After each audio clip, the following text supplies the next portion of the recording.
네, 하나님 말씀 보도록 하겠습니다. 요한계시록 13장 1절부터 10절까지의 말씀입니다. 요한계시록 13장 1절부터 10절까지의 말씀. 제가 가진 성경으로는 신약성경 411페이지에 있습니다. 저와 여러분이 한 절씩 교독하시고 마지막 절은 합독하도록 하겠습니다. 요한계시록 13장 1절부터 10절까지의 말씀입니다. 교독합니다. 내가 보니 바다에서 한 짐승이 나오는데 뿔이 10이요 머리가 7이라. 그 뿔에는 10 왕관이 있고 그 머리들에는 신성 모독하는 이름들이 있더라. 내가 본 짐승은 표범과 비슷하고 그 발은 곰의 발 같고 그 입은 사자의 입 같은데 용이 자기의 능력과 보좌와 큰 권세를 그에게 주었더라. 그의 머리 하나가 상하여 죽게 된 것 같더니 그 죽게 되었던 상처가 나음에 온 땅이 놀랍게 여겨 짐승을 따르고 용이 짐승에게 권세를 주므로 용에게 경배하며 짐승에게 경배하여 이르되 누가 이 짐승과 같으냐 누가 능히 이와 더불어 싸우리요 하더라. 또 짐승이 과장되고 신성 모독을 말하는 입을 받고 또 42달 동안 일할 권세를 받으니라. 짐승이 입을 벌려 하나님을 향하여 비방하되 그의 이름과 그의 장막 곧 하늘에 사는 자들을 비방하더라. 또 권세를 받아 성도들과 싸워 이기게 되고 각 족속과 백성과 방언과 나라를 다스리는 권세를 받으니 죽임을 당한 어린 양의 생명책에 창세 이후로 이름이 기록되지 못하고 이 땅에 사는 자들은 다 그 짐승에게 경배하리라. 누구든지 귀가 있거든 들을지어다. 사로잡힐 자는 사로잡혀 갈 것이요 칼에 죽을 자는 마땅히 칼에 죽을 것이니 성도들의 인내와 믿음이 여기 있느니라. 아멘. 네, 우리 주변에 있는 분들에게 이렇게 한번 인사하도록 하겠습니다. 마스크 쓰고 보기에는 아까운 얼굴입니다. 이렇게 인사하겠습니다. 마스크 써서 괜찮은 겁니다. 네, 우리가 서로 그런 마음이었으면 좋겠습니다. 상대방을 볼 때에는 정말 아까운 사람이다 귀히 여기는 마음이 있고 나를 누군가한테 이야기할 때는 낮춰서 이야기하는 겸손함이 있어서 우리가 대화할 때나 사람을 대할 때 어려움이 없는 그런 은혜가 있는 삶을 사셨으면 좋겠습니다. 네, 오늘 요한계시록 54번째 강의 시간입니다. 13장 1절부터 10절까지 말씀을 가지고 교회의 인내와 믿음이라는 제목으로 하나님 말씀 증거하도록 하겠습니다. 이 요한계시록 13장은 사실 굉장히 유명한 장소이기도 하고요. 굉장히 오해를 많이 불러일으키는 장소이기도 합니다. 왜냐하면 여러분이 잘 아시는 C.S. 루이스의 스크루테이프의 편지라고 하는 그 책은 이 13장 요한계시록 13장을 모토로 해가지고 쓴 책이고요. 여러분이 잘 아시는 존 버년의 철로역정이라는 책 있잖아요. 이제 그런 책도 이 요한계시록 13장을 모티브로 해가지고 쓴 책들입니다. 그리고 여러분이 이 계속 뒤에 안 읽어보신 분들이 대부분이시겠지만 여기 보면 짐승의 표 해서 여러분 666 이런 숫자 있잖아요. 이런 내용들이 다 이 13장 안에 담겨져 있는 이야기들입니다. 그래서 이 13장은 해석도 굉장히 다양하지만 그 다양한 해석들을 통해서 많은 사람들이 이 특별히 세대주의자들이라든지 일부의 이단들은 이런 내용들을 가지고 사람들에게 공포감을 심어주거나 쓸데없는 두려움들을 넣어주는 경우가 상당히 많이 있습니다. 그래서 이제 이런 내용들이 우리 안에서 좀 잘 소화되었으면 좋겠다는 마음으로 제가 이 13장은 좀 몇 주에 걸쳐서 같이 나누면서 이 내용이 신구약에서 어떻게 우리에게 주어지고 있고 또 이것을 어떻게 우리가 받아들여야 되는지를 조금 자세하고 정확하게 살펴봄을 통하여서 여러분이 말씀이 주는 기쁨과 평안함을 좀 누리셨으면 좋겠습니다. 오늘 그런 차원에서 이 전체적인 내용들이 좀 정리하면 이런 겁니다. 여러분이 아시는 바와 같이 12장에서 우리는 몇 가지 환상 속에 있었던 계시 속에 있었던 이미지를 살펴보았습니다. 그죠? 붉은 용을 살펴보았고 그리고 또 철장을 든 남자를 살펴보았죠. 아이를 살펴보았고 그리고 여자를 살펴보았습니다. 해산하는 여자. 그 각자 무엇을 뜻하는지는 이미 몇 번에 걸쳐서 나누었기 때문에 그 내용을 반복하지는 않지만 그 전체적인 내용들이 어떻게 요약되고 있는지는 성경 12장 7절을 보면 17절을 보면 이렇게 얘기합니다. 용이 여자에게 분노하여 돌아가서 그 여자의 남은 자손 곧 하나님의 계명을 지키며 예수의 증거를 가진 자들과 더불어 싸우려고 바다 모래 위에 서 있더라라고 얘기해요. 그죠? 그러니까 지금 이 악한 마귀는 이미 패배해서 이 땅에 내려왔고 자신들의 운명이 어떨지를 알고 있어요. 이미 그 알고 있는 그 운명 속에서 마지막 최후의 일전을 준비하고 있다라는 거예요. 그 최후의 일전의 대상이 누구냐? 바로 교회들인 거예요. 즉 예수의 증거를 가지고 하나님을 섬기는 자들, 즉 교회라는 이름으로 모여 있는 자들과 전쟁을 벌이기 위한 마지막 그 전쟁의 때를 지금 준비하고 있다라는 겁니다. 그리고 지금 그 시기가 저 여러분이 살고 있는 바로 이 시기인 거예요. 그래서 이 최후의 결전이 어떻게 끝나느냐, 이것도 성경 우리에게 아주 명확하게 알려주고 있습니다. 계시록 20장 7절부터 10절입니다. 천년이 참에 사탄이 그 옥에서 놓여 나와서 땅의 사방 백성 곧 곡과 마곡을 미혹하고 모아 싸움을 붙이리니 그 수가 바다의 모래 같으니라. 그들이 지면에 널리 퍼져 성도들의 진과 사랑하는 성을 두루매 하늘에서 불이 내려와서 그들을 태워버리고 또 그들을 미혹하는 마귀가 불과 유황못에 던져지니 거기는 그 짐승과 거짓 선지자도 있어 세세토록 밤낮 괴로움을 받으리라 라고 얘기해요. 그러니까 결국에는 최종적으로는 이 전쟁은 누가 이긴다예요? 예수와 예수를 따르는 교회가 승리하게 된다는 거예요. 어떤 능력으로? 하늘로부터 오는 능력으로 말미암아 이 승리가 예비되어 있고 준비되어져 있는 이 승리를 바라보면서 지금의 이 전쟁을 잘 싸워내라고 하는 이 요한계시록은 전투하는 교회를 격려하는 책입니다. 결국 우리가 이기니까 걱정하지 말고 하늘의 능력을 기다리면서 그 능력 가운데 이것들을 싸워 이겨나가라 라고 얘기하는 거예요. 그런데 오늘 이 13장에서는 우리가 싸워야 되는 대상이 누구이고 그 싸움의 대상이 상대가 누구인지를 너무나 명확한 이미지로 우리에게 보여주고 있다는 겁니다. 그래서 여러분 이게 보니까 읽어보시니까 무슨 그 SF 판타지 만화책 읽는 느낌이셨죠, 그죠? 예, 뿔이 여리고 뭐 그죠, 뭐 얼굴은 뭐 표범 같고 발은 곰 같고 뭐 이런 막 얘기하잖아요, 그죠? 이런 얘기를 하는데 과연 이게 그냥 뜬금없이 툭 던져도 나온 건가? 아니면 이것이 무언가 근거를 갖고 하는 이야기인가? 뭐 이 내용들을 살펴보도록 하겠습니다. 먼저는 보면은 13장 1절에 이렇게 얘기합니다. 내가 보니 바다에서 한 짐승이 나오는데 뿔이 열이요 머리가 7이라 그 뿔에는 10왕관이 있고 그 머리들에는 신성모독하는 이름들이 있더라 라고 얘기해요. 자, 이렇게 얘기하는 이 요한이 이 계시와 이 이미지를 보았을 때 뜬금없이 무언가를 툭 본 게 아니라는 거예요. 여러분 제가 지지난주에도 한번 설명을 드린 적이 있는 것 같은데 이런 겁니다. 우리 한국 사람들이 자다가 예를 들어 꿈에서 귀신을 보면 보통 어떤 귀신을 보죠? 처녀 귀신. 생김새가 어때요? 일단 뭘 입어야 돼요? 하얀 속옷을 입고 머리는 어떻게 돼요? 예, 이제 일단 머리는 이제 광년처럼 이렇게 풀어 헤치고, 그죠? 그 다음에 또 뭘 해야 돼요? 필수적 귀신의 필수 요소가 있잖아요. 피도 흘리고, 그죠? 입술 색깔은 무슨 색깔? 검은색 주로, 그죠? 이렇게 스모키처럼 이렇게 화장하고 이렇게 나오는 게 일반적인 동양 사람들이 보는 귀신의 이미지입니다. 그 일본 귀신 뭐 이런 거 굉장히 우리 익숙하잖아요, 그죠? 옛날에 뭐 주온이라는 뭐 영화 보면 막 우물에서 나오는 그 귀신 우리가 알고 있는 이미지 그대로잖아요. 자, 서양 사람들이 귀신 보면 무슨 귀신 본다 그랬죠? 드라큘라나, 그죠? 사신 큰 낫 들고 있는 이런 귀신을 봐요. 근데 여러분 우리가 볼 때 드라큘라는 굉장히 젠틀한 이미지예요, 그죠? 무섭다기보다는 약간은 그래 굉장히 그 귀신이 예의가 있고 매너가 있네, 뭐 이런 느낌을 받을 수 있는 그런 이미지가 있다라는 거예요. 그래서 각 나라는 각 문화는 자신들이 느끼는 공포감이나 두려움들이 있는데 그 공포감과 두려움이 있는 것들을 그 문화권 속에서 자라기 때문에 느끼는 거예요. 예, 그래서 하나님께서는 이 요한에게 하나님의 계시를 정확하게 보여주실 때 요한이 보면서 정확하게 이해할 수 있는 이미지를 보여주시는 거예요. 그러니까 우리는 이걸 이해할 수 있어요, 없어요?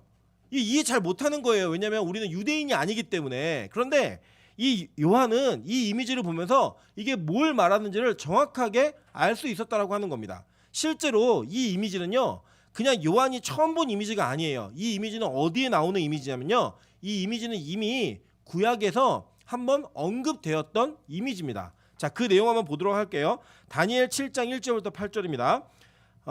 바벨론 벨사살 왕 원년에 다니엘이 그의 침상에서 꿈을 꾸며 머릿속으로 환상을 받고 그 꿈을 기록하여 그 일의 대략을 진술하니라 라고 이야기했어요. 그러면서 얘기한 게 뭐냐면, 다니엘이 진술하여 이르되 내가 밤에 환상을 보았는데 하늘에 내 바람이 큰 바다로 몰려 불더니 큰 짐승 넷이 바다에서 나왔는데 그 모양이 각각 다르더라. 첫째는 사자와 같은데 독수리 날개가 있더니 라고 얘기해요, 그죠? 그 중간에는 보도록 할게요. 둘째는 곰과 같은데 그것이 몸 한쪽을 들었고라고 얘기합니다. 그죠? 저 뒤에 보니까 그 외에는 내가 또 본즉 다른 짐승 곧 표범과 같은 것이 있는데 그 등에는 새 날개 넷이 있고라고 얘기해요. 그죠? 넷째 짐승 볼게요. 넷째 짐승은 무섭고 놀라우며 또 매우 강하며 또 새로 된 큰 이가 있어서 쭉 얘기하죠. 그런데 중간에 이게 이미지를 보니까 뭐가 있어요? 그 짐승에는 10뿔이 있더라라고 얘기해요. 그죠? 자, 이 내용을 읽어보니까 지금 다니엘이 봤던 환상이 지금 요한에게 그대로 재현되고 있는 거예요. 그리고 이 그 짐승 한 마리가 올라와 가지고 바다에 올라온 짐승의 이미지를 봤는데 그 이미지는 지금 다니엘이 봤던 네 짐승의 이미지가 혼합되어져 있는 이미지인 겁니다. 그러니까 이게 합쳐져 있는 거예요. 근데 성경은요, 이 다니엘의 이미지가 무슨 뜻이었는지를 너무나 정확하게 설명을 해주고 있어요. 진짜 다행이죠. 다니엘 7장 17절부터 27절입니다. 그 네 큰 짐승은 세상에 일어날 네 왕이라 지극히 높으신 이의 성도들이 나라를 얻으리니 그 누림이 영원하고 영원하고 영원하리라. 이에 내가 넷째 짐승에 관하여 확실히 알고자 하였으니 곧 그것은 모든 짐승과 달라서 심히 무섭더라. 그 이는 쇠요 그 발톱은 노신이 먹고 부서뜨리고 그 나머지는 발로 밟았으며 또 그것의 머리에는 10뿔이 있고 그 외에 또 다른 뿔이 나오매 3뿔이 그 앞에서 빠졌으며 그 뿔에는 눈도 있고 큰 말을 하는 입도 있고 그 모양이 그 동료보다 커 보이더라. 내가 본즉 이 뿔이 성도들과 더불어 싸워 그들에게 이겼더니 옛적부터 항상 계신 이가 와서 지극히 높으신 이의 성도들을 위하여 원한을 풀어주셨고 때가 이름에 성도들이 나라를 얻었더라. 모신 자가 이처럼 이르되 넷째 짐승은 곧 땅의 넷째 나라인데 이는 다른 나라들과 달라서 온 천하를 삼키고 밟아 부서뜨릴 것이며 그 10뿔은 그 나라에서 일어날 10왕이요 그 후에 또 하나가 일어나리니 그는 먼저 있던 자들과 다르고 또 새 왕을 복종시킬 것이며 그가 장차 지극히 높으신 이를 말로 대적하며 또 지극히 높으신 이의 성도들을 괴롭게 할 것이며 그가 또 때와 법을 고치고자 할 것이며 성도들은 그의 손에 붙임 바 되어 한 때와 두 때와 반 때를 지내리라. 이렇게 얘기해요. 자, 여러분 이걸 읽어보시니까 지금 이 요한계시록에 배웠던 내용들을 압축해가지고 요약해 놓은 것 같은 느낌을 받으셨다면 요한계시록 설교를 제대로 듣고 계신 거예요. 그러니까 이게 이미지가 쭉 얘기하는 내용들이 비슷하게 보여지시죠? 그죠? 이 내용 들었던 내용들이 다 처음 보는 내용들이 아니라는 거예요. 그러니까 이 요한계시록과 다니엘서는 사실 여러분 다니엘서 그러면 대부분 뭘 기억하시냐면 뭐 사드락과 메삭과 아벳느고 그 이거 얘기하면서 뭐 음식 안 먹고 절 안 하고 뭐 심상에 뭐 이런 것들 주로 기억을 하시잖아요. 근데 그것보다 이 다니엘서 전체 내용에는 이 다니엘서는 구약의 계시록이라고 이야기할 정도로 종말에 대한 이야기를 너무나 명확하게 하고 있는 거예요. 그러니까 다니엘도 믿음으로 이미 예수님이 오시기 전에 뭘 본 거예요? 종말에 대한 내용과 이미지를 다 본 거예요. 그리고 그걸 해석해 놓은 겁니다. 그리고 역시 요한 역시 신약에 다시 오실 예수를 기다리며 그가 재림 때까지 어떤 일이 있을지를 봤는데 이 이미지가 동일한 이미지라는 거예요. 그리고 이 동일한 이미지가 쭉 포개지면서 아, 성도는 구약이건 신약이건 같은 것을 보고 믿음을 지켜가는 존재들이구나 라고 하는 것을 우리가 인식할 수 있다는 거예요. 즉 여기서 말하는 게 뭐냐면요, 지금 이게 간단히 말씀드리면 이 짐승은 특정한 인물을 얘기하는 게 아니에요. 뭐 세대주의자들이 이걸 어떻게 해석하냐면 뭐 교황이다, 뭐 어떤 나라다, 뭐 북한 김정은이다, 뭐 이런 얘기 막 합니다. 그러면서 이게 나타났기 때문에 종말이 이루어진다 이런 얘기를 해요. 그럼 여러분 잘 보세요. 이 책을 처음 받아 읽었던 사람들이 누구였어요? 초대교회에 핍박받는 성도들이었다고요. 그들이 이 책을 받으면서 이 책을 읽으면서 그들이 이 책이 말하는 것이 무엇인지를 통하여서 은혜도 받았고 힘도 얻었어요. 그럼 그들이 이 책을 받아서 한 짐승이라고 생각했던 인물들은 누구일까요? 기독교를 핍박하는 로마의 황제들, 그 기독교를 핍박하고 있는 나라들, 이것들을 그들은 받아들인 거예요.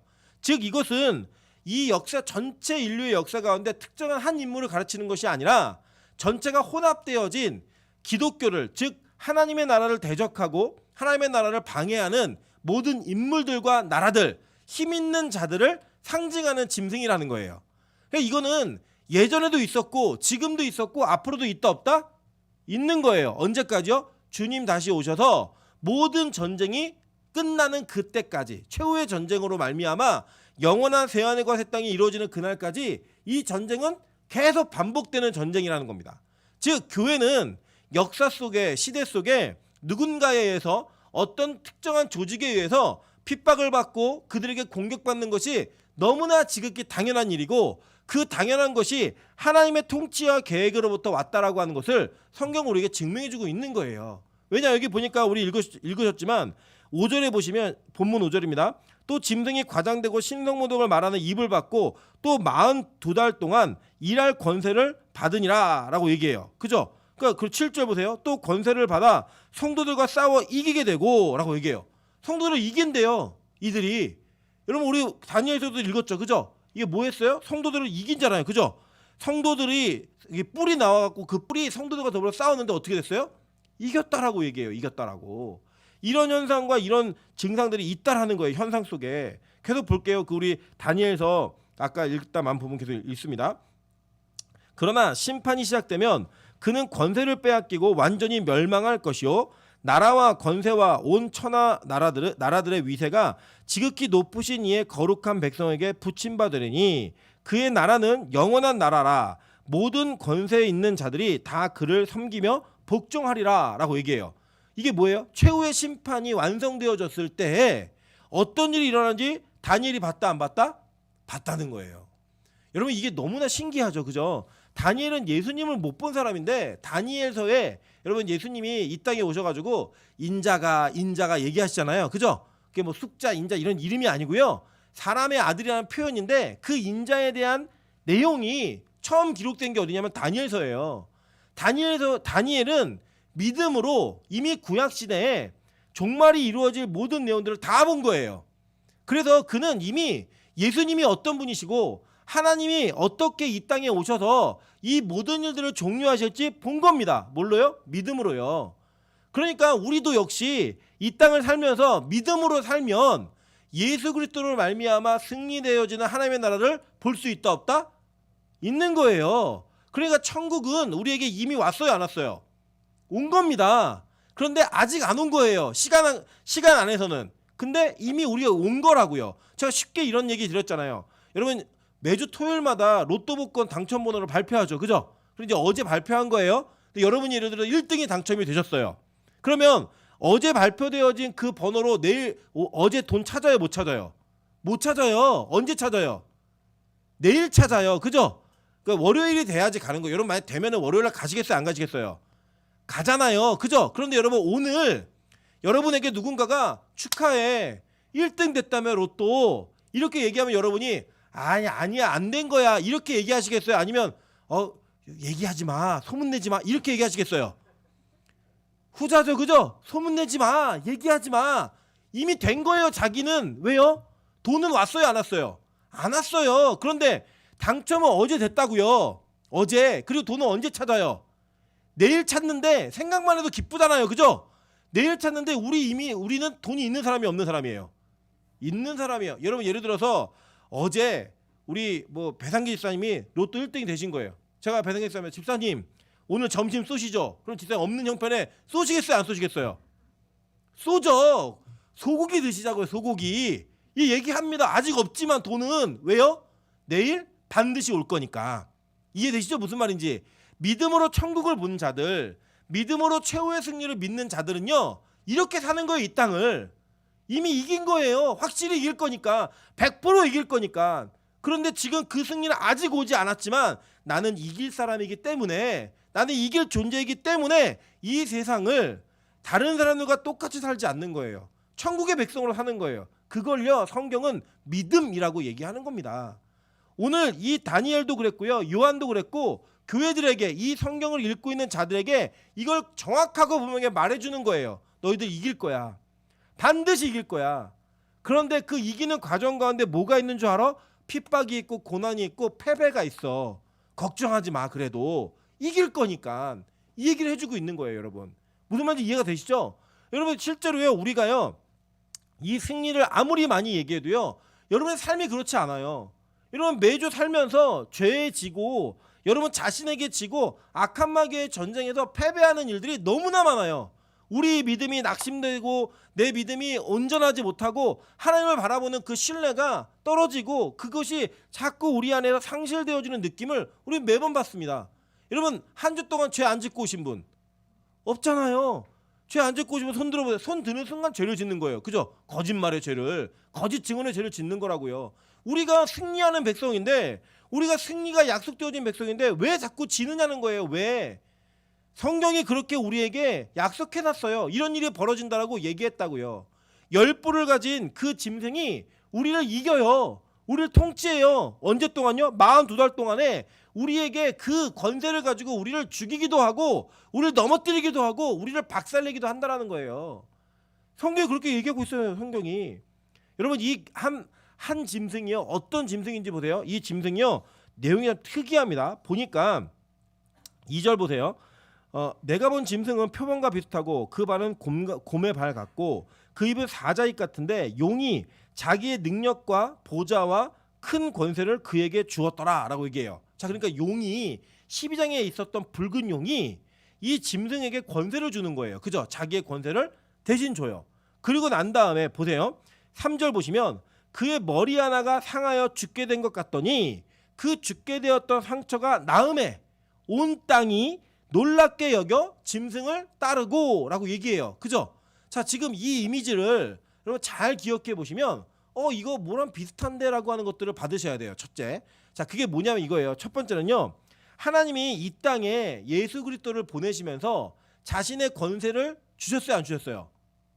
주셨잖아요. 그죠? 자신의 권세를 주셨다고 위임하셨다고요. 그리고 앞으로 예수 그리스도가 보좌 우편에 계시잖아요. 지금 현재. 그리고 그 보좌 우편에 계신 모습으로 이 땅에 오시잖아요. 이 보좌 우편이라는 표현은 어떤 표현이냐면 이런 거예요. 구약 시대와 이 왕정의 시대를 보시면 대부분의 그 고대 왕들은 다 신이에요. 그러니까 세미 갓이에요. 그러니까 그 반신 반인 이 정도 이해하시면 돼요. 그래서 그들이 죽으면 신이 돼요. 신이 됐기 때문에 자신이 죽기 전에 이 땅을 통치할 때는 백성들하고 직접적 통로를 잘 열지 않았습니다.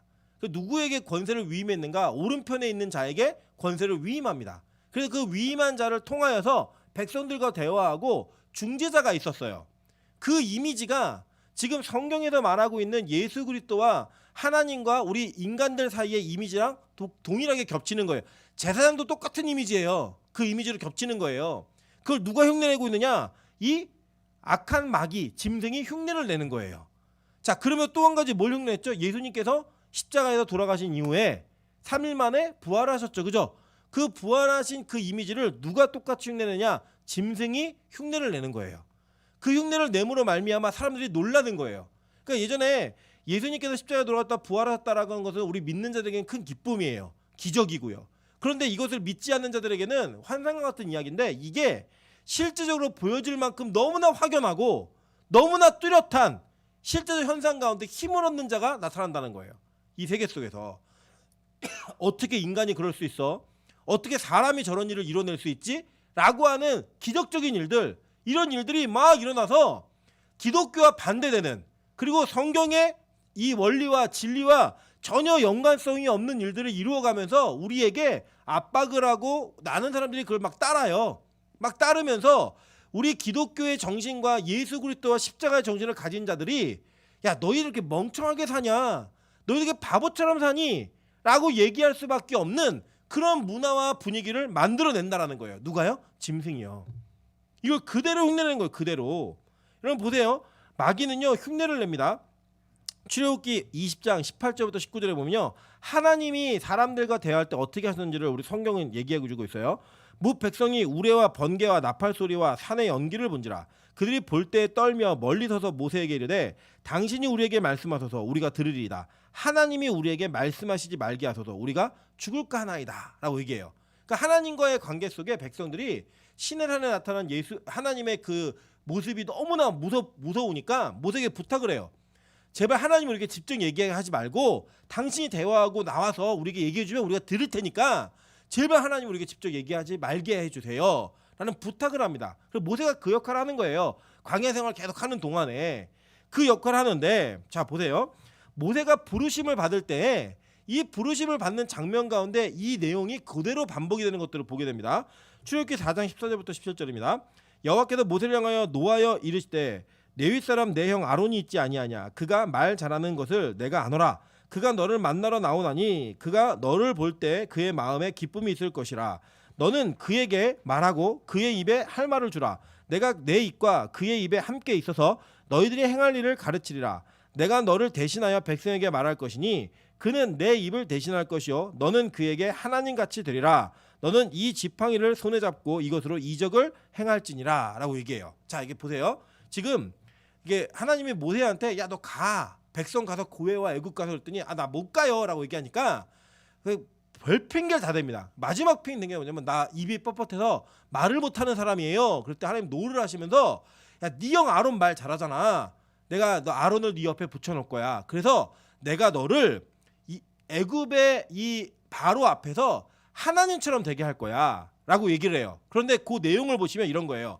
네가 직접 말 안 해도 돼. 내가 네 입과 그 아론의 입에다 할 말을 줄 거야. 그럼 너는 아론에게 말해. 아론이 바로에게 말할 거다. 이 얘기하는 거예요. 자, 그게 뭐냐면 출애굽기 7장 1절 2절 보실게요. 여호와께서 모세에게 이르시되 볼지어다 내가 너를 바로에게 신같이 되게 하였은즉 내 형 아론은 내 대언자가 되리니 내가 내게 명령한 바를 너는 내 형 아론에게 말하고 그는 바로에게 말하여 그에게 이스라엘 자손을 그 땅에서 내보내게 할지니라 라고 얘기해요.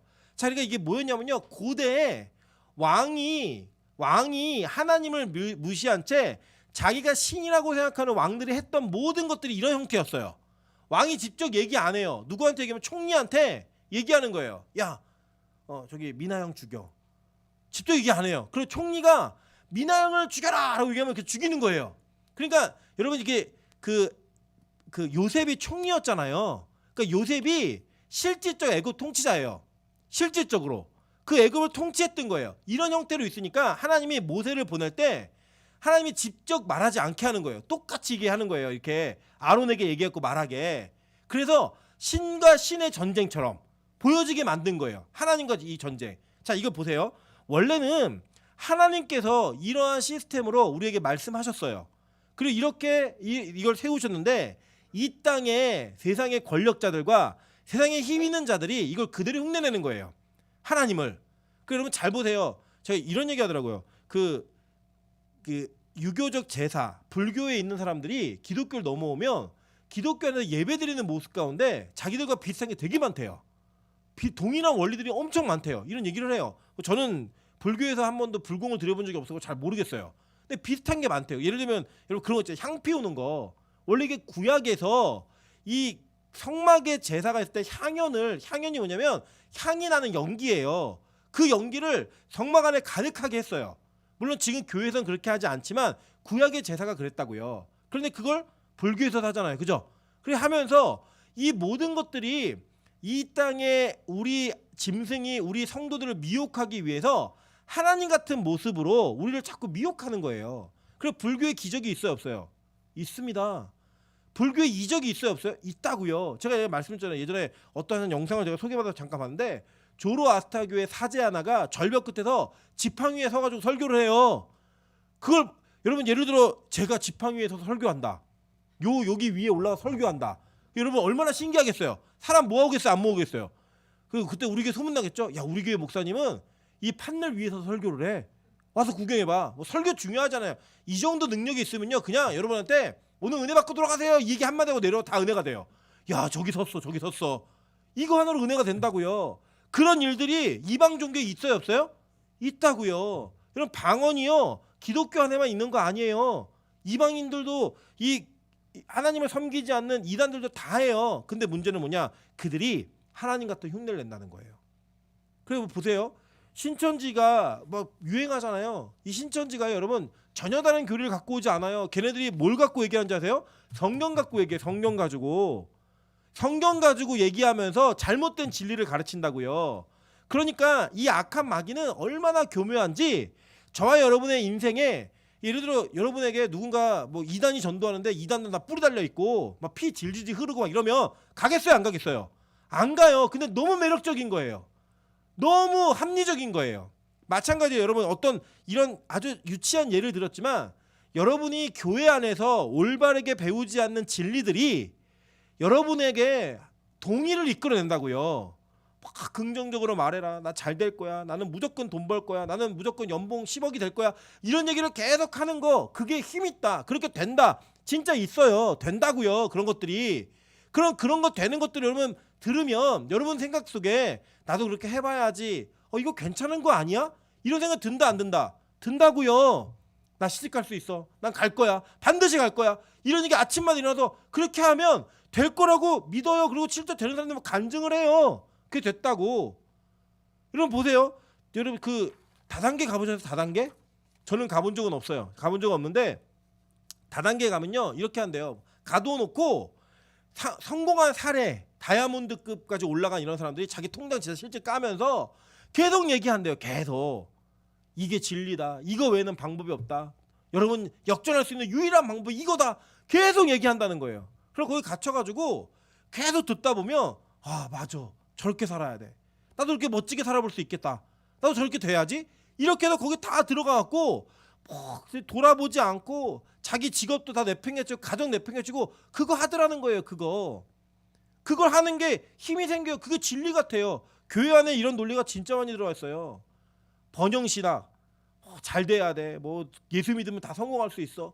모든 것이 다 가능해. 성경 그렇게 얘기 안 하잖아요. 오늘 보세요. 마귀가 성도를 핍박한대요. 죽여버린대요. 교회를 죽인대요. 이런 일들이 비일비재하게 있다라는 거예요.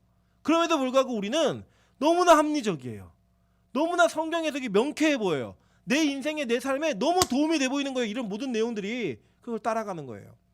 여러분 만약에 이 마귀가 우리가 볼 때마다 막 무섭게 막 이빨 드러내고 막 이렇게 우리를 대적한다면 우리 마귀에게 절대 지지 않습니다. 근데 어떻게 지는지 아세요? 마귀가요 너무 광명한 천사처럼 다가와요. 그래 이 정도 했으면 예배 드리지 말고 쉬어야지. 이 정도 했으면 헌금 그만해도 돼. 야 그렇게 열심히 기도해서 무슨 의미가 있어. 이런 말이요 너무나 위로가 되는 거예요. 그래 지금은 놀 때야. 지금은 먹을 때야. 지금은 마음껏 캐셀라셀라 내가 원하는 대로 하고 싶은 대로 다 할 때야 라고 하는 그 이야기가 너무나 매력적으로 들리는 거예요. 매력적으로. 근데 무슨 얘기는 싫어요? 십자가, 고난, 예수의 길을 따라가고 제자의 삶. 이거 좋아요 싫어요? 저도 싫은데 여러분이 어떻게 좋겠어요? 싫어요. 원치 않는다고요. 그런 삶을. 매일의 기도, 매일의 예배 어떻게 좋아요? 이거 절대 좋을 리 없어요. 그런데요 성경이 우리에게 말하고 가르치는 것들은 이걸 가르친다는 거예요. 이렇게 살라고, 이렇게 살아내라고. 이게 너무나 아이러니한 거, 너무나 힘든 거죠. 이게 마귀는요 이렇게 우리를 흉내내요. 흉내내가지고요 우리를 미혹해요. 실제로요 기독교에 있는 역사들이 그들이 일어난 것처럼 보이게도 만들어요. 보세요. 출애굽기 7장 10절부터 12절입니다. 모세와 아론이 바로에게 가서 여호와께서 명령하신 대로 행하여 아론이 바로와 그의 신하 앞에서 지팡이를 던지니 뱀이 된지라. 바로도 현인들과 마술사들을 부르매 그 애굽 요술사들도 그들의 요술로 그와 같이 행하되 각 사람이 지팡이를 던지며 뱀이 되었으나 아론의 지팡이가 그들의 지팡이를 삼키니라 라고 얘기해요. 자 바로가 이 모세하고 아론을 그러니까 빨리 인정하지 못한 몇 가지 이유가 있는데요. 그 이유는 첫째는 하나님이 아예 그렇게 결정해 놓으셨어요. 그게 제일 큰 의미예요. 두 번째는 뭐였냐면요 이런 거예요. 지팡이를 던졌더니 뱀이 돼요. 아론의 지팡이가 뱀이 됐습니다. 뱀이 되니까요 이 바로가 딱 보니까 자기가 이 내용을 본 적이 있어요. 자기들의 마술사가 있는 거예요. 자기들도 부른 거예요. 야 너희들도 해봐. 그랬더니 그냥 지팡이 던지니까 그냥 뱀이 됐어요. 그러니까 꼭 모세하고 아론만 하는 게 아닌 거예요. 그게 자기도 되는 거예요. 자기 부리는 수하들이 이걸 해내는 거예요. 그러니까 굳이 내가 모세하고 아론의 말을 들어야 될 필요성이 있을까 없을까요? 없는 거예요. 여러분 이게요 악한 마귀들 하나님을 대적하는 자들 가진 힘이에요.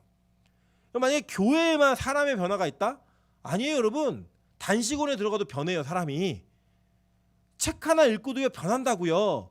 우리 인간의 여러분 그래서 간증이 왜 위험하냐면 우리가 간증을 가지고 예수를 믿게 되잖아요. 이단에도 간증이 있어요. 어떤 기적과 이적을 가지고 예수님을 신뢰하고 그것만이 여러분이 진리로 믿게 되시잖아요.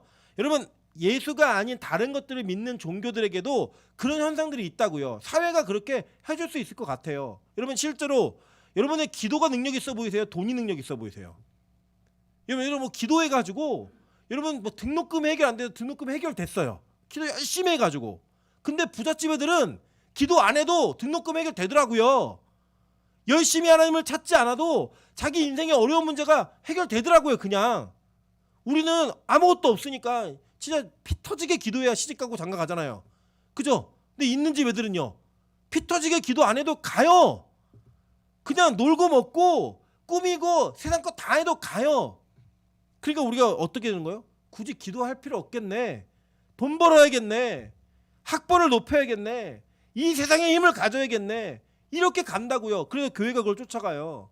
교회가 그런 거 자랑하는 거예요. 교회가 이 세상이 가지고 있는 원리로 사람을 대하는 거예요.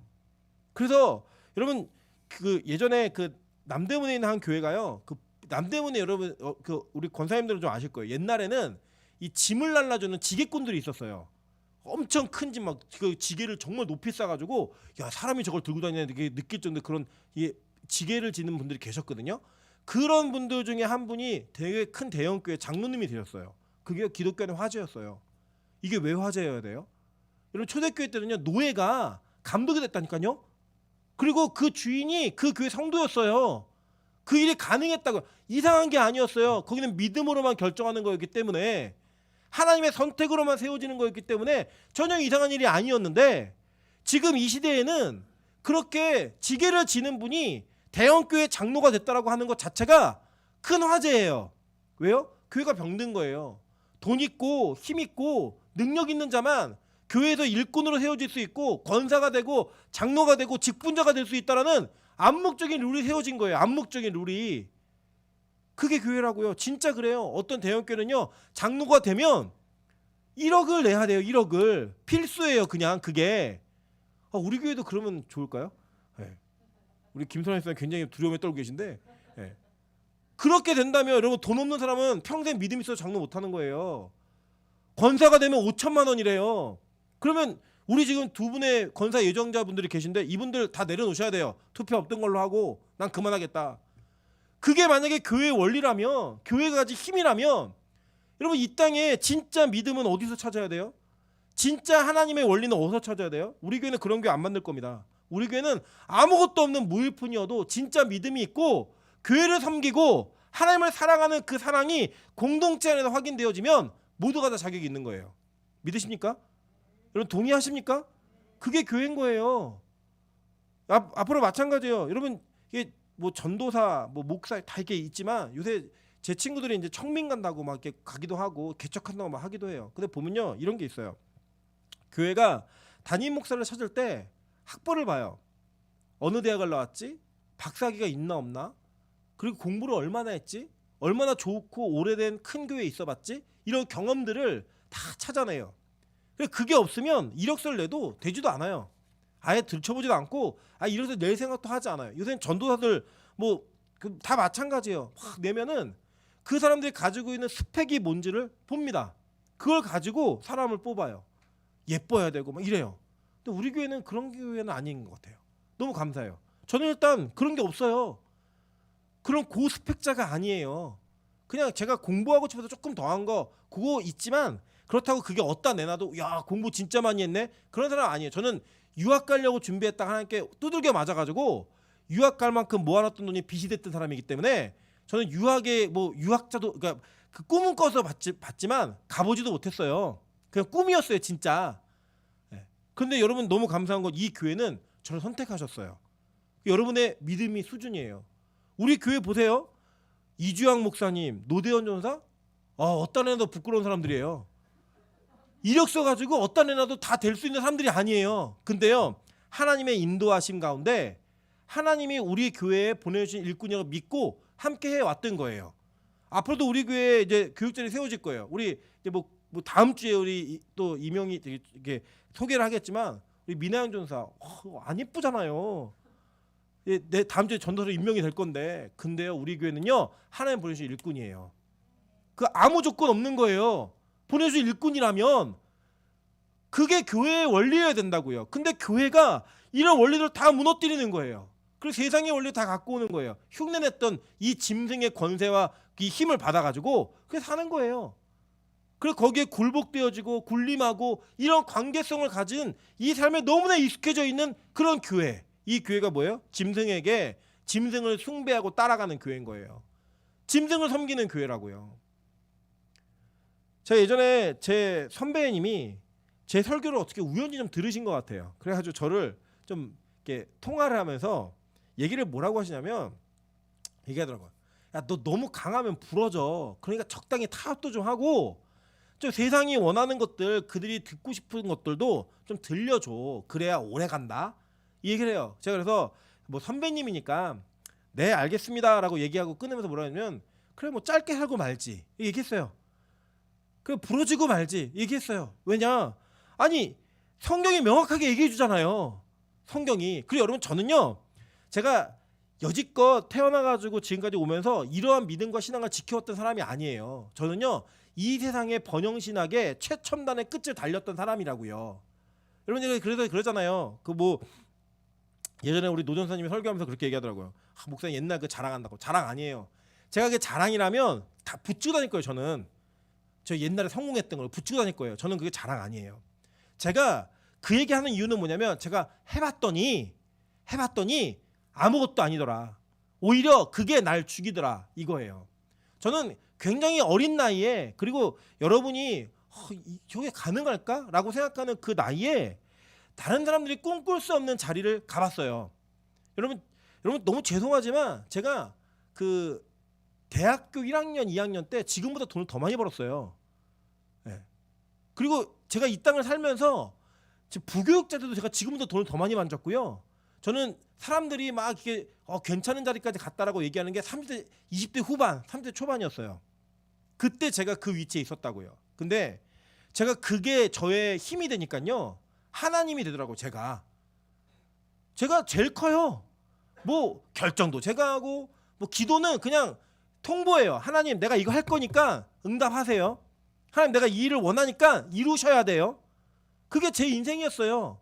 하나님이 저를 그렇게 박살내기 시작하시는데 그 모든 것들이 아무것도 아니라 오히려 그것 때문에 제가 그 밑에까지 떨어지면서 내가 이걸 잃어보니까 세상을 다 잃은 것 같더라고요. 내가 가지고 있었던 체면과 직위와 모든 것들이 다 사라지고 나니까 제 인생이 끝나고 제가 이 세상에 잉여 같더라고요. 잉여. 있어도 그만 없어도 그만. 그러니까 뭐가 없는 거예요? 저에게 예수가 없는 거예요.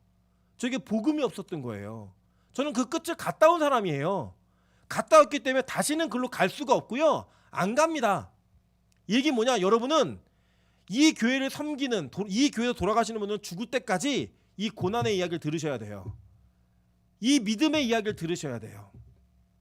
이게 바로 우리에게 주어진 사명이고 이 교회가 걸어갈 길이기 때문에 그게 바로 우리 교회가 걸어가야 될 길이에요. 이 세상의 원리와 논리를 쫓지 않는 이 짐승을 숭배하지 않는 교회가 살아가는 방식이 바로 이런 방식이라는 거예요. 그게 뭐예요? 그 권세받은 자에게 맞아 죽는 거예요. 그 요술을 행하는 자들에게 현혹되지 않고 그들을 대적하여 싸우는 거예요. 실제로 여러분 보세요. 결국에는요. 악한 마귀는 하나님이 하신 거 다 하지 못해요. 흉내만 내는 거예요. 출애굽기 8장 18절입니다. 요술사들도 자기 요술로 그같이 행하여 이를 생기게 하려 하였으나 못하였고 이가 사람과 가축에게 생긴지라 라고 얘기해요. 그러니까 이 재앙부터는 세 번째 재앙이에요. 세 번째 재앙부터는 요술사들이 따라하지 못해요. 그들의 능력과 힘은 한계가 있는 거예요. 겉으로 보기엔 비슷해 보여요. 겉으로 보기에는 너무나 우리보다 나은 것 같이 보일 때도 있어요. 예수 안 믿는 애들이 기도 안 하는 애들이 우리처럼 예배드리지 않는 애들이 나보다 더 잘하는 것처럼 보일 때가 있다고요. 그런데 어느 순간 그 한계점이 지나고 나잖아요. 그럼요 확연하게 차이가 나요. 하나님의 능력을 따라올 수 없는 이 세상의 힘이 보이는 거예요. 돈이 그렇게 많은데 행복하지 않아요. 그렇게 예쁘게 생겼는데 만족하지 못해요. 그렇게 좋은 학벌이 있고 좋은 것들을 다 갖추고 사는데 인생에서 의미를 못 찾고 살아요. 그게 이 세상이 주는 힘이라니까요. 짐승이 주는 힘이라니까요. 근데 우리는 어때요? 우리는 가난해요. 우리는 빚만 있어요. 못생겼어요. 우리는 정말 못나서 이 세상의 기준으로는 수준 이하예요. 그런데 행복해요. 그런데 그걸 은혜라고 얘기해요. 그것이 우리에게 감사의 제목으로 바뀌어져요. 여러분 그게 참 은혜 아니에요? 은혜? 그게 기쁨 아니에요? 기쁨? 이거 어떻게 세상에 흉내내요? 세상 흉내 못 내요. 절대 못 따라와요. 그런데 우리는 복음이 있기 때문에 짐승을 숭배하는 자들이 아니기 때문에 그렇게 살 수 있는 거예요. 보세요. 디모데후서 3장 8절부터 9절입니다. 얀네와 얀브레가 이게 뭐냐면 이 모세를 대적했던 요술사들의 이름이에요. 얀네와 얀브레가 모세를 대적한 것 같이 그들도 진리를 대적하니 이 사람들은 그 마음에 부패한 자요 믿음에 관하여는 버림을 받은 자들이라. 그러나 그들이 더 나아가지 못할 것은 저 두 사람이 된 것과 같이 그들의 어리석음이 드러날 것임이라 라고 얘기해요. 종국에는 흉내내는 그 어리석음이 드러나게 된다는 거예요. 흉내내는 어리석음이. 보세요. 어떻게 흉내내나 볼게요. 계시록 5장 6절 보세요. 내가 또 보니 보좌와 내 생물과 장로들 사이에 한 어린 양이 서 있는데 일찍이 죽임을 당한 것 같더라. 그에게 7뿔과 7눈이 있으니 이 눈들은 온 땅에 보내심을 받은 하나님의 7 영이더라 라고 얘기해요. 그죠? 이 예수님을 상징하는 거잖아, 이미지가. 근데 이거 누가 흉내냈어요? 짐승이 똑같이 흉내냈다고요. 그래서 여러분, 여러분의 믿음을 무너뜨리는 거는 막 여러분이 막 심판과 막 고난과 막 귀신이 막 나타나서 막 으앙 삼키고 이런 게 아니에요. 여러분이 너무나 매력적으로 느낄 만한 그런 얘기들이 솔솔 들리기 시작해요. 여러분이 여러분의 신앙과 믿음과 예배를 내려놓을 만한 충분한 것들을 여러분이 얻게 해요. 그리고 보세요. 예배를 없애자. 예배를 좀 적게 드리자. 이런 게 어디서 나오는지 아세요? 세상이 말하지 않아요. 교회에서 말을 한다고요. 요새 어느 모 교회가 굉장히 인기 있는 교회인데 왜 인기 있는 줄 아세요? 한 달에 한 번 예배 드려요. 멋있죠? 한 달에 한 번 예배 드려요. 나머지는요 가정 예배. 다 각자 처소에서 그렇게 예배 드리라고 권장하는 그 예배에 성도들이 미어 터져요. 그게 교회의 메시지라니까요. 그게 복음이라는 이름으로 가면을 쓰고 우리에게 다가오는 거예요. 그럼 옮기고 싶죠? 그죠? 저도 그래요. 한 달에 한 번 설교 준비를 해도 된다는 교회 멋있잖아요. 근데 우리 교회는 뭐 한대요? 이 시국에 매일 예배 드린대요. 미쳤죠, 그죠? 이해가 안 되는 거예요. 왜 우리만 이렇게 살아야 되지? 왜 우리만 그 길을 가야 되지? 그게 여러분 복음이에요. 성경에 말하고 있는 모든 내용들을 얘기하는 거예요. 여러분 잘 보세요. 이 다니엘은요 나라에 관련된 계시를 되게 많이 봤어요. 그리고 여러분 제가 그 앞에 간지에 실었는데 그림을 보시면 다니엘 2장에 보면 느부갓네살이 꿈을 꾸는데 이 신상을 하나 봅니다. 그죠? 크게 한번 보죠. 크게 이 신상을 보는데 이 신상에 머리, 이 가슴, 등, 이게 뭐죠? 이게 그 뭐라 그러죠? 골반, 다리, 그 발목, 이 밑에 이하 발, 이 이미지가 다 달라요. 이런 신상을 봤는데 이게 뭐였냐면 이 다니엘 해석이에요. 이 금인 머리는 바벨론 국가를 상징하는 거예요. 은은 이 메데와 바르샤, 그러니까 페르시아를 상징하는 거예요. 동은 헬라 제국 알렉산더, 그리고 철은 로마. 그 나머지 열국들 이게 상징하는 이 신상이 서 있었어요. 근데 이 신상을 뭐가 와서 부시냐면 뜨인 돌. 그러니까 성경 이 개정 개혁판에는 손대지 아니한 돌이 날라와 가지고 이 신상을 부숴버려요. 그 이 손대지 아니한 돌이 뭐냐? 이거를 얘기해 주는데 다니엘이 이걸 해석을 해줍니다. 자, 그게 이제 오늘 그 간지 12번이에요. 다니엘 2장 34절부터 35절, 44절부터 45절입니다. 또 왕이 보신즉 손대지 아니한 돌이 나와서 신상의 새와 진흙의 발을 쳐서 부서뜨리매 그때 새와 진흙과 녹과 은과 금이 다 부서져 여름 타작 마당에 겨같이 되어 바람에 불려 간 곳이 없었고 우상을 친 돌은 태산을 이루어 온 세계에 가득하였나이다. 이 환상 계시를 본 거죠. 이게 뭐냐면 느부갓네살이 꿈을 꿨는데 기억이 안 나는 거예요. 기억이 안 나가지고 야 너희 그 점술사들 똑똑한 애들 다 불러 모아갖고 내 꿈 뭔지 니네 맞춰갖고 해석해내. 이렇게 어떻게 맞춰 이거를. 그래갖고 소용없으니까 다 죽여 이랬는데 다니엘이 거기 껴있는 거예요. 죽을 대상에. 그 다니엘이 말미를 달라고 그리고 기도하다가 이걸 똑같이 보고 얘기해주는 내용이에요. 그 내용을 얘기하다가 해석을 해주는데 이 해석이에요. 44절과 45절입니다. 이 여러 왕들의 시대에 하늘의 하나님이 한 나라를 세우시리니 이것은 영원히 망하지도 아니할 것이요 그 국권이 다른 백성에게 돌아가지도 아니할 것이요 도리어 이 모든 나라를 쳐서 멸망시키고 영원히 설 것이라.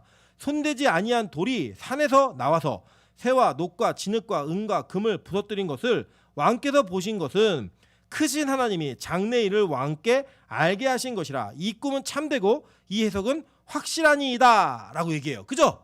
자, 지금 이게 뭐냐면 이 모든 이 나라에 열방이 있다는 거예요. 아까 보세요. 짐승을 상징했던 이미지는 나라들을 상징하는 이미지였죠. 그죠? 그 모든 거 합친 거 역사 속에 기독교를 대적하고 하나님을 대적했던 나라들, 군장들, 권세자들 모든 걸 상징한다 그랬잖아요. 그게 뭘로 부서져요? 손대지 아니한 돌이 날라가고 부서뜨리는 거예요.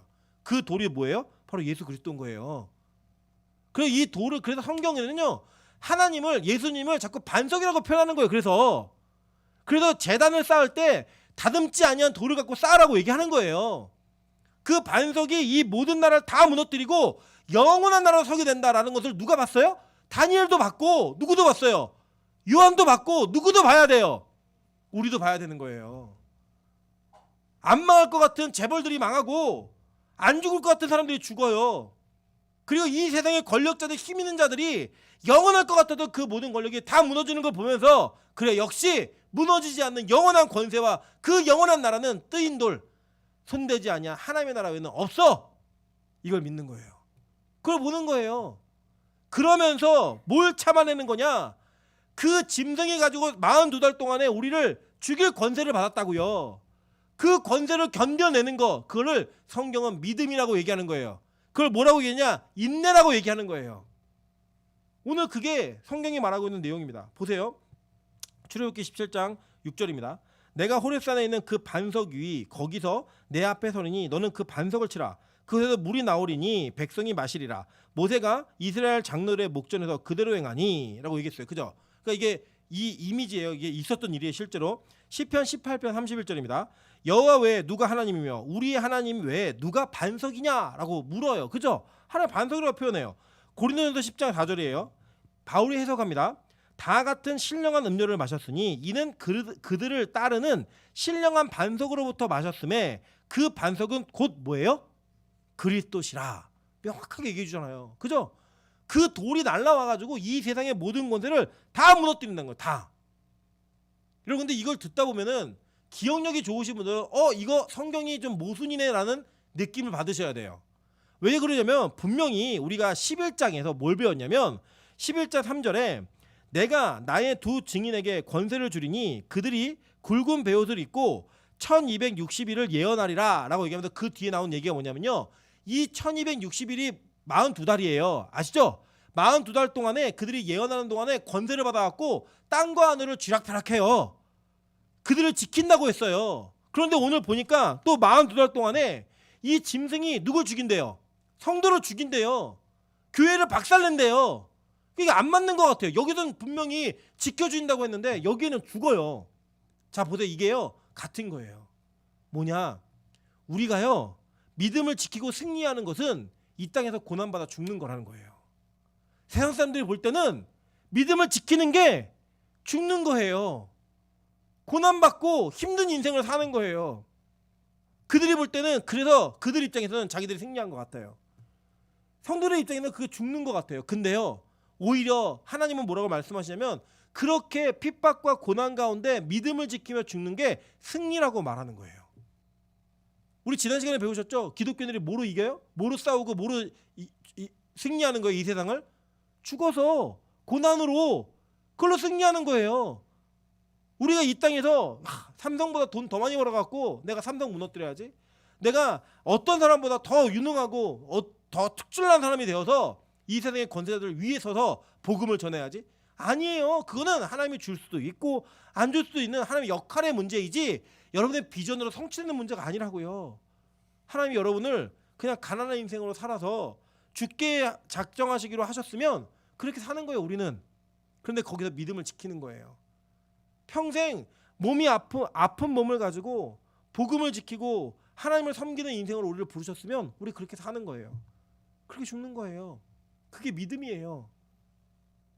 우리가 평생 남들이 부러워하지 않는 삶을 살면서 그 고난의 길을 가면서 예배를 드리며 사는 삶을 살아야 되는 것이 우리의 사명이면 그게 살다가 죽는 거예요. 그게. 여러분, 누가 그렇게 사셨어요? 예수님이 그렇게 사셨잖아요. 예수님이. 왕으로 오신 분이 그의 평생의 길이 다 십자가였다고요. 죽음의 길이었다고요. 그거를 성도들이 따라 사는 거예요. 따라. 그걸로 끝이냐? 그럼 얼마나 불행해요. 그걸로 종료된 거나? 아니, 절대 그렇지 않다니까. 절대. 마지막 최후의 승리가 약속되어져 있어요. 성경 우리에게 약속합니다. 시편 74편 13절부터 15절입니다. 주께서 주의 능력으로 바다를 나누시고 물 가운데 용들의 머리를 깨뜨리셨으며 리워야단의 머리를 부수시고 그것을 사막에 사는 자에게 음식물로 주셨으며 주께서 바위를 쪼개어 큰 물을 내시며 주께서 늘 흐르는 강들을 마르게 하셨나이다. 하나님이 뱀의 머리를 박살낸대요. 하나님이 이 뱀의 대가리가 박살나는 일들을 통해서 복음을 이루신대요. 그게 뭐예요? 부활의 사건. 여러분 최후에는 그렇게 우리가 승리하는 거예요. 계시록 20장 11절부터 15절 보세요. 또 내가 크고 흰 보좌와 그 위에 앉으신 이를 보니 땅과 하늘이 그 앞에서 피하여 간데 없더라. 또 내가 보니 죽은 자들이 큰 자나 작은 자나 그 보좌 앞에 서 있는데 책들이 펴 있고 또 다른 책이 펴졌으니 곧 생명책이라.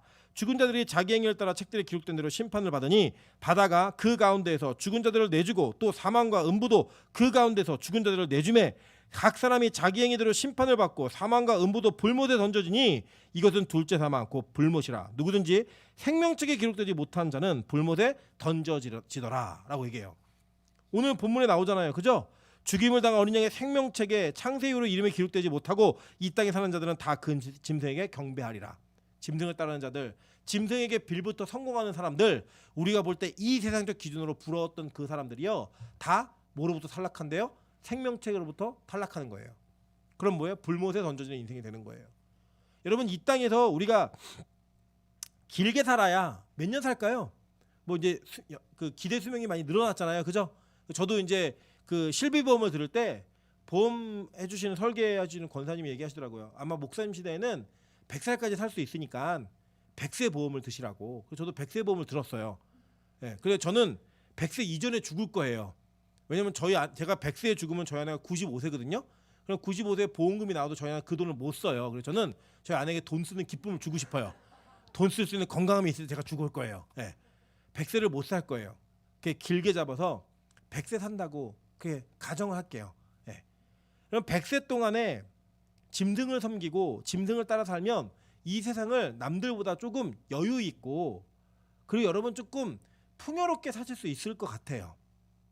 예배 좀 덜 드리고 남들 좀 속이고 이 세상의 방법과 이 세상의 노력으로 여러분 걸 얻어내며 살면 그렇게 사실 수 있어요.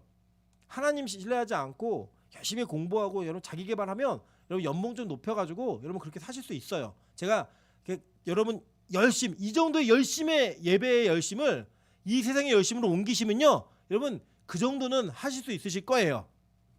자 그런데 그 100세 이후에 여러분의 삶이 영원한 불못이라면 여러분 어디에 투자하시겠습니까? 저는 여러분의 현명한 투자 보험사 같네요. 그죠? 네. 여러분의 현명한 선택 그것을 기대합니다. 여러분의 100세 인생이 이 세상의 짐승을 섬기는 자들과 짐승에게 맞아주는 인생을 산다 할지라도 그들에게 괴롭힘을 받고 고난받는 인생을 산다 할지라도 마지막에 생명책에 기록될 수 있다면 그 인생을 선택하는 것이 저는 훨씬 현명해 보입니다. 우리 그런 교회, 그런 성도로 이 세상을 살아갈 수 있는 저 여러분 되셨으면 좋겠습니다. 그렇게 살 수 있는 우리 모두가 될 수 있게 해달라고 주님 앞에 간절히 나갔으면 좋겠습니다. 우리 마지막 우리 계시록 21장 27절 다 같이 한 목소리로 합독합니다. 시작. 모든 것이 다시요. 시작. 무엇이든지 속된 것이나 가증한 일 또는 거짓말하는 자는 결코 그리로 들어가지 못하되 오직 어린 양의 생명책에 기록된 자들만 들어가리라. 아멘. 저 우리 모두가 함께 다 같이 손을 잡고 우리 이 땅에서의 고난을 마지막 생명책에 기록된 그 은혜 가운데 하나님의 나라에 입성하는 뜨인 돌로 말미암아 이루어진 영원한 나라에 입성하는 그 은혜로 같이 갈 수 있는 그 손을 놓지 말고 끝까지 걸어갈 수 있는 저 여러분 되셨으면 좋겠습니다.